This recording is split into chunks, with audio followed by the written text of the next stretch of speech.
Hello बच्चों, मैं S के प्रजापति आपका स्वागत करता हूं आपका अपना परिवार एडमिशन क्लासेस में। तो प्यारे बच्चों, आज हम लोग देखने वाले हैं विज्ञान, जो कि आपके एग्जाम के लिए बहुत ज़्यादा इंपॉर्टेंट है। अगर जो आपका टारगेट 65 नंबर लाना है अपने एग्जाम में, तो आपको इस वीडियो को देखना जरूरी है, क्योंकि मैं आपको वही क्वेश्चन कराऊंगा जो आपको लगातार पूछे गए हैं। देखिए, यहाँ पर एक क्वेश्चन दिया गया है, आप फॉरवर्ड में देख सकते हैं।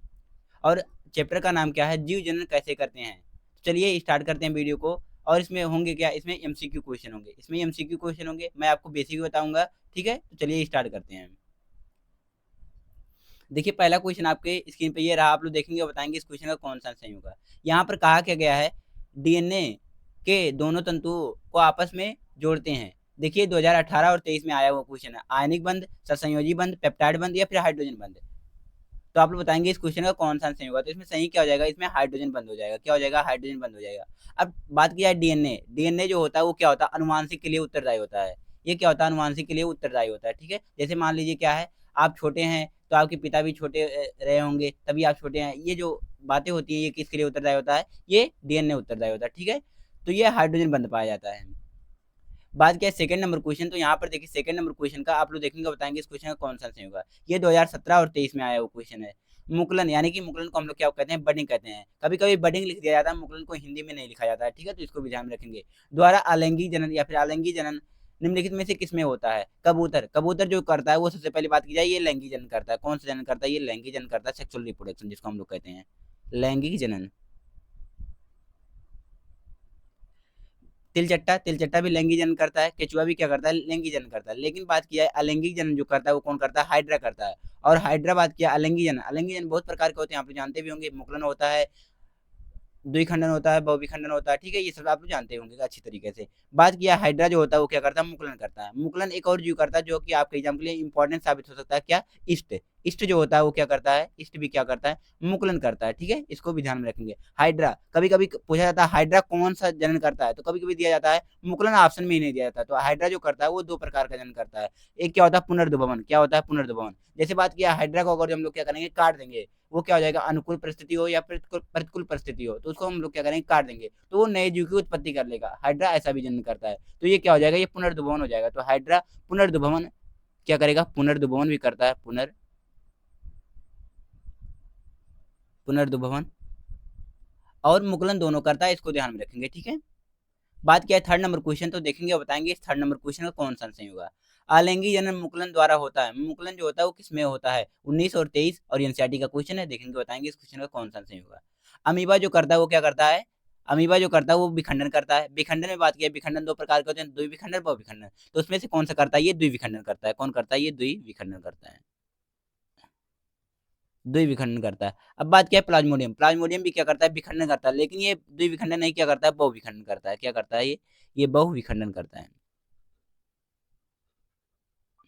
ये बहुविखंडन करता है। बात किया ईस्ट, ईस्ट जो होता है वो मुकुलन करता है। क्या करता है? ईस्ट मुकुलन करता है। अभी मैंने थोड़ी देर पहले एक और जीव का नाम बताया है जो क्या करता है? मुकुलन करता है। जल्दी से आप लोग क्या करेंगे? कमेंट बॉक्स में बताएंगे।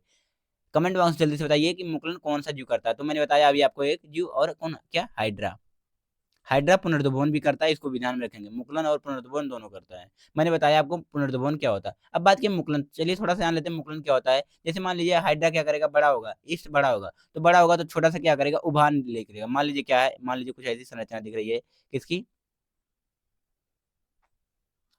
ईस्ट की मान लीजिए कुछ इस प्रकार संरचना है, तो क्या करेगा? ये बड़ा होगा, तो बड़ा होगा, एक छोटा सा यहाँ पर क्या निकलेगा? बड़ निकलेगा, यानी कि इसको हम लोग क्या कहते हैं? कलिका कहते हैं। तो ये क्या करेगा? धीरे धीरे बड़ा होकर क्या करेगा? एक नया हाइड्रा बना लेगा या नया ईस्ट बना लेगा, तो ये क्या हो जाएगा? अलग हो जाएगा। तो इसी को हम लोग क्या कहते हैं?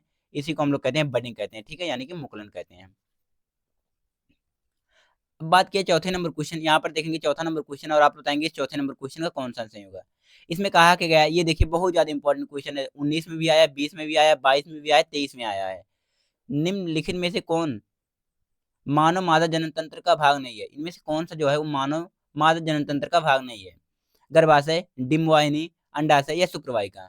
सबसे पहले बात की जाए इसका सही क्या हो जाएगा, तो इसका ऑप्शन नंबर जो सी होगा वो बिल्कुल सही हो जाएगा। क्या हो जाएगा? जो सी होगा वो बिल्कुल सही हो जाएगा। ठीक है, बात किया कभी कभी पूछा जाता है मादा मानव मादा जनन तंत्र का मुख्य अंग कौन सा है, तो क्या हो जाएगा? मुख्य अंग जो होगा क्या होगा? अंडाशय होगा। क्या होगा? अंडाशय होगा। बात किया डिम्बवाहिनी, आप लोग सोच रहे होंगे डिम्बानी क्या है, तो डिम्बानी के 3-4 नाम फेमस हैं, उसको ध्यान में रखिएगा। कभी-कभी ऑप्शन में कुछ और दे दिया जाता है, ठीक है? तो इसको हम लोग क्या बोलते हैं, अंडवाइनी भी बोलते हैं।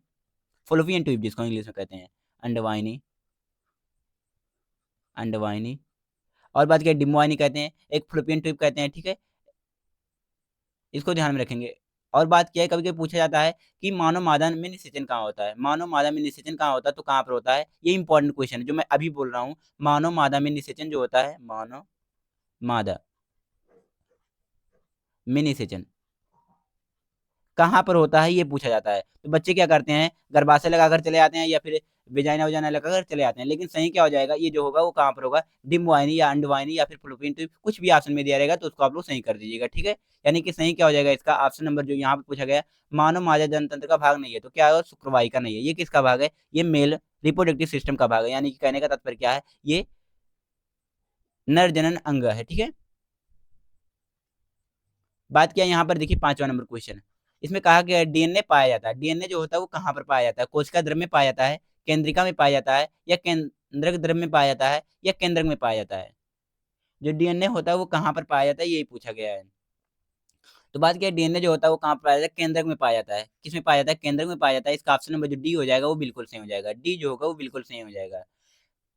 बात क्या है यहाँ पर, देखिए 6वां नंबर क्वेश्चन। इसमें कहा क्या गया है, पुष्प के नर भाग को कहते हैं। पुष्प के नर भाग को क्या कहते हैं? जयांग? जी नहीं, बिल्कुल जयांग जो होता है वो क्या होता है, नर भाग नहीं होता। क्या होता है, ये मादा भाग होता है। ये क्या होता है, मादा भाग होता है, ठीक है? कभी कभी पूछ लिया जाता है मादा भाग को क्या कहते हैं, तो जयांग बोलते हैं, ठीक है? बात की पुमंग जो होगा वो बिल्कुल सही हो जाएगा। नर भाग को हम लोग क्या कहते हैं, पुमंग कहते हैं, ठीक है? जयांग के जो होते हैं वो 3 भाग होते हैं। एक क्या होता है, वर्तिका होती है, वर्तिकाग्र होता है, और क्या होता है, अंडा से होता है। क्या होता है, वर्तिका। मैं बना दे रहा हूँ डायग्राम एक छोटा सा माध्यम से, तब कि आपको समझ में आ जाए, ठीक है? ये हो गया। ये जो है ये क्या है, ये वर्तिका है। ये वर्तिका, वर्तिका, वर्तिका के आगे अगर जाएँगे तो क्या हो जाएगा, वो थोड़ा-सा अग्रभाग में यहाँ पर देखिए अग्र है और थोड़ा-सा फूला हुआ संरचना दिखाई देगा, तो इसको हम लोग क्या कहते हैं, वर्तिकाग्र कहते हैं। क्या कहते हैं हम लोग इसको? वर्तिकाग्र कहते हैं। कभी-कभी डायग्राम देकर पूछ लिया जाता है कि ये क्या है? तो ये आप लोग बताएँगे कि ये यही चीज़ है, ठीक है? ये क्या हो जाएगा, वर्तिकाग्र हो जाएगा, ठीक है? और बात की ये जो संरचना दिखाई दे रही है, ये क्या है? अंडाशय है। क्या है? अंडाशय है। बात क्या है, बढ़ेंगे आगे और समझेंगे नेक्स्ट क्वेश्चन को। 6वां नंबर हो गया। देखिए 6वां नंबर हो गया है? जी हाँ, 6वां हो गया, 7वां नंबर देखिए। यहाँ पर देखिए 7वां नंबर क्वेश्चन, ये मुकुलन वाला बहुत ज़्यादा इंपॉर्टेंट है। देखिए यहाँ पर भी कहा गया है 19 और 20 में आया हुआ है। मुकुलन पाया जाता है, प्लेनेरिया में पाया जाता है, लेशमेनिया में पाया जाता है, हाइड्रा में या इनमें से भी? तो प्लेनेरिया और लेशमेनिया में नहीं पाया जाता है, यानी कि जब ये गलत हो जाएगा तो ऑटोमेटिक ये भी गलत हो जाएगा इनमें से भी, और लेशमेनिया भी गलत हो जाएगा। सही क्या हो जाएगा, हाइड्रा जो होगा वो बिल्कुल सही हो जाएगा। ऑप्शन नंबर क्या समझेगा, जो बी होगा वो बिल्कुल सही हो जाएगा। आपको ये भी समझ आ गया कि मुकुलन क्या होता है, हाइड्रा में पाया जाता है और ईस्ट में पाया जाता है, ये मैंने बताया आपको, ठीक है? अब बढ़िए नेक्स्ट क्वेश्चन की तरफ। यहाँ पर देखिए 8वां नंबर क्वेश्चन, ये रिपीट हो गया है तो 8वां नहीं कह सकते इसको, 8वां नंबर यहाँ पर दीजिए। यहाँ पर मैं आपको बताने वाला हूँ, देखिए ध्यान से, इसमें कहा गया है निम्न में से किस पौधे में पुष्प अलैंगिक होते हैं? एकलिंगी। अब बात क्या है, एकलिंगी क्या होता है? सबसे पहले अगर जो ये जान जाए तो ऑटोमेटिक हम लोग क्या कर पाएंगे, इसका आंसर सही कर पाएंगे, ठीक है? एकलिंगी क्या होता है, एकलिंगी क्या होता है और द्विलिंगी क्या होता है, ठीक है? तो एकलिंगी क्या होता है, जिसमें क्या होता है, नर और मादा, ऐसे पुष्प जिसमें क्या होता है, नर और मादा क्या होते हैं, अलग अलग पाए जाते हैं। क्या होते हैं, अलग अलग पाए जाते हैं, अलग अलग पाए जाते हैं। उन्हें हम लोग क्या बोलते हैं, एकलिंगी पौधा बोलते हैं। क्या बोलते हैं, एकलिंगी पौधा बोलते हैं। तो इसमें सही क्या हो जाएगा, इसमें जो हो जाएगा वो पपीता जो होगा वो बिल्कुल सही हो जाएगा। अब बात करें द्विलिंगी, द्विलिंगी क्या होता है, द्विलिंगी में ये नहीं पूछा जाता द्विलिंगी पुष्प कौन सा है। द्विलिंगी में एक वो पूछा जाता है क्या, मैं आपको बताने वाला हूँ, देखिए ध्यान से। एकलिंगी में तो क्या होता है, एकलिंगी में ये फेमस है, पुष्प पूछा जाता है। एकलिंगी में पुष्प पूछा जाता है कि कौन सा पुष्प जो होता है, कौन सा पौधा जो होता है वो क्या होता है, एकलिंगी होता है, तो पपीता होता है। लेकिन द्विलिंगी में जंतु पूछा जाता है, ऐसा कौन सा जो जंतु है वो क्या होता है, द्विलिंगी होता है, ये पूछा जाता है। यानी कि नर और मादा दोनों एक में पाए जाते हैं, ऐसे कौन से जीव होते हैं? तो आप लोग क्या करेंगे, कमेंट बॉक्स में बताएंगे, जल्दी से कमेंट बॉक्स में बताइए कि कौन सा जीव होता है, तो केचुआ होता है। क्या होता है, केचुआ होता है, ठीक है? बात क्या है, 9वां नंबर क्वेश्चन, और देखिए 9वां नंबर क्वेश्चन का क्या समझ आएगा। मादा जनन तंत्र के किस भाग में कॉपर्टी रखी जाती है? अब बात की है कॉपर्टी, ये क्या है, कॉपर्टी अगर जो पता चल जाए ये क्या है, फिर बात किया है तो हम लोग जान जाएंगे कि ये क्या, मतलब ये कहाँ पर रखी जाती है। तो कॉपर्टी क्या है, तो ये क्या है, एक प्रकार की क्या है, दवा होता है जिसको हम लोग क्या करते हैं, गर्भाशय में रखते हैं। यानी कि इसका क्या समझेगा, ऑप्शन नंबर जो सी होगा वो बिल्कुल सही हो जाएगा। क्या हो जाएगा, जो सी होगा वो बिल्कुल सही हो जाएगा। बात की इसको रखते हैं क्या है, तो आप लोग सुने होंगे जनन स्वास्थ्य यानी कि बात की जाए फैमिली प्लानिंग के बारे में, यानी कि परिवार नियोजन के बारे में सुने होंगे। तो हम लोग क्या करते हैं, परिवार को नियोजित करने के लिए एक विधि अपनाते हैं, जैसे बहुत सारी विधियाँ होती हैं, अस्थायी विधि होती है, उसमें अस्थायी विधि होती है, यानी कि परमानेंट और इम्परमानेंट विधि होती है, ठीक है? यानी कि अस्थायी विधि में, यानी कि इम्परमानेंट विधि में ये विधि आती है, ठीक है? प्रॉपर्टी का प्रयोग करते हैं, ठीक है? बाकी देखिए 10वां नंबर क्वेश्चन बताइए, 10वें नंबर क्वेश्चन का कौन-सा सही होगा? द्विखंडन विधि द्वारा अलैंगिक जनन होता है। द्विखंडन विधि द्वारा अलैंगिक जनन किसमें होता है? द्विखंडन, यहाँ पर क्या कहा गया है? द्विखंडन। तो आप लोग बताएँगे इस क्वेश्चन का कौन-सा सही होगा? आलू, आलू सही होगा? जी नहीं, बिल्कुल नहीं। आलू में क्या पाया जाता है? लैंगिक जनन पाया जाता है। सबसे पहली बात की जाए, इसमें क्या पाया जाता है? लैंगिक जनन पाया जाता है, तो ये तो ऑटोमेटिक गलत हो गया। जनन जो होते हैं वो 2 प्रकार के होते हैं, एक लैंगिक, एक अलैंगिक। जब बात किया अलैंगिक नहीं हुआ, ये लैंगिक हो गया पहले, तो द्विखंडन कैसे पाया जाएगा? तो ये गलत हो गया ना, आलू ये गलत हो जाएगा। ब्रायोफिलम, ब्रायोफिलम में क्या पाया जाता है? कायिक जनन पाया जाता है। क्या पाया जाता है? ये कायिक जनन होता है। कायिक जनन। अब बात की कायिक जनन क्या होता है? तो जब बात की जाए पौधे के जड़, तना, पत्ती आदि के द्वारा जनन होता है, फूल को छोड़कर। पौधे के किसी भाग द्वारा जनन होगा, तो उसे हम लोग क्या बोलेंगे? कायिक जनन बोलेंगे। केवल फूल को अगर जो छोड़ दें, पौधे के पुष्प को छोड़कर जड़, तना, पत्ती आदि के द्वारा जनन होता है, तो उसे हम लोग क्या बोलते हैं? कायिक जनन कहते हैं। इंपॉर्टेंट है, परिभाषा को नोट कर लीजिए, ठीक है? प्लाज्मोडियम, प्लाज्मोडियम में क्या पाया जाता है? बहुविखंडन पाया जाता है। क्या पाया जाता है? बहुविखंडन। द्विखंडन नहीं पाया जाता, बहुविखंडन पाया जाता है। यहाँ पर क्या पाया जाता है? बहुविखंडन। यानी कि एक प्लाज्मोडियम जो होगा, ऐसे मान लीजिए प्लाज्मोडियम है, तो ये क्या करेगा? एक साथ बहुत सारे प्लाज्मोडियम में टूट जाएगा, ठीक है? बहुत सारे प्लाज्मोडियम का जन्म देगा, ठीक है? ये प्लाज्मोडियम करता है। बात क्या अमीबा, अमीबा जो होता है वो द्विखंडन करता है। इसका ऑप्शन नंबर जो क्या हो जाएगा? जो ए होगा वो बिल्कुल सही हो जाएगा। क्या होगा? जो ए होगा वो बिल्कुल सही हो जाएगा। जो मैं एक्स्ट्रा बता रहा हूँ उसको आप लोग ध्यानपूर्वक सुनेंगे, वो भी आपके एग्जाम के लिए इतना महत्वपूर्ण है, कुछ कहा नहीं जा सकता, ठीक है? बाकी यहाँ पर देखिए 11 नंबर क्वेश्चन, इसमें कहा गया है पौधे जो होते हैं उनमें पत्तियाँ पाई जाती हैं, आप लोग जानते भी होंगे। तो पत्तियों पर कलियाँ विकसित होती हैं। पत्तियों पर कलियाँ जो विकसित होती हैं वो किसमें होती हैं? पुदीने में, आलू में, इनमें से सभी या ब्रायोफिलम में? तो पुदीने में तो नहीं होती। अगर जो पुदीने में नहीं होगा तो क्या हो जाएगा? इनमें से सभी जो हो जाएगा ऑटोमेटिक गलत हो जाएगा। आलू में भी गलत हो जाएगा, ठीक है? अब बात के सही क्या हो जाएगा? ब्रायोफिलम। ब्रायोफिलम एक ऐसा वो है, पौधा मान सकते हैं, पत्ती मान सकते हैं, पेड़ मान सकते हैं, कुछ भी मान सकते हैं। इसमें क्या होता है? ब्रायोफिलम को हम लोग क्या कहते हैं? अजूबा कहते हैं। क्या कहते हैं? अजूबा कहते हैं। यहाँ से एक क्वेश्चन इस प्रकार पूछा जाता है, देखिए 2023 में क्वेश्चन इस प्रकार पूछा गया है कि पत्तियों में कलियाँ विकसित होती हैं। लेकिन एक क्वेश्चन इस प्रकार पूछा जाता है कि पत्ती के द्वारा जनन किसमें होता है? पत्तियों के द्वारा जनन किसमें होता है? तो ब्रायोफिलम में जो होता है वो कैसे जनन होता है? पत्तियों द्वारा जनन होता है। कैसे होता है? पत्तियों द्वारा जनन होता है। यानी कि इसका ऑप्शन नंबर जो सी होगा वो बिल्कुल सही हो जाएगा। क्या हो जाएगा? जो सी होगा वो बिल्कुल सही हो जाएगा। 12 नंबर क्वेश्चन देखो और बताओ इस 12 नंबर क्वेश्चन का कौन सा सही होगा?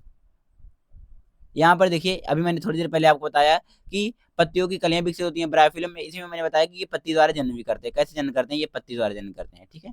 यहाँ पर देखिए वही क्वेश्चन रिपीट कर दिया गया है 2023 में रिपीट कर दिया गया है कि पत्तियों द्वारा कायिक प्रजनन होता है। कायिक जो प्रजनन होता है, मैंने बताया ब्रायोफिलम जो क्या करता है? कायिक प्रजनन करता है। लेकिन किसके द्वारा करता है? तो पत्तियों द्वारा करता है, ठीक है? इसको भी ध्यान में रखेंगे, पत्तियों द्वारा करता है। तो ये क्या हो जाएगा? ब्रायोफिलम हो जाएगा। यानी कि इसका ऑप्शन नंबर जो ए होगा वो बिल्कुल सही हो जाएगा। आलू में, गुलाब में, चने में, ये सब में क्या होता है? लैंगिक जनन होता है। क्या होता है? लैंगिक जनन होता है, ठीक है? तो आशा है प्यारे विद्यार्थियों आज का ये सेशन आपको बेहतरीन तरीके से समझ में आया है। अगर जो समझ में आया तो वीडियो को लाइक करिएगा और जो मैंने एक्स्ट्रा बताया उसको आप लोग ध्यानपूर्वक देखेंगे और सुनेंगे, ठीक है? अगर जो आपको वीडियो समझ में आया तो वीडियो को लाइक करिएगा और चैनल पहली बार आए हैं चैनल को सब्सक्राइब कर दीजिएगा। अगर जो आपका भी सपना बोर्ड में 65 नंबर लाना है, 70 में 65 नंबर लाना है, तो आपको डेली जो क्लासेस दी जा रही हैं उनको आप लोग अटेंड करेंगे। अगर जो आप इन क्लासेस को अटेंड करते हैं डेफिनेटली मानिए आपका रिजल्ट बहुत ही बेहतर होगा। ओके, बाय मेरे बच्चों।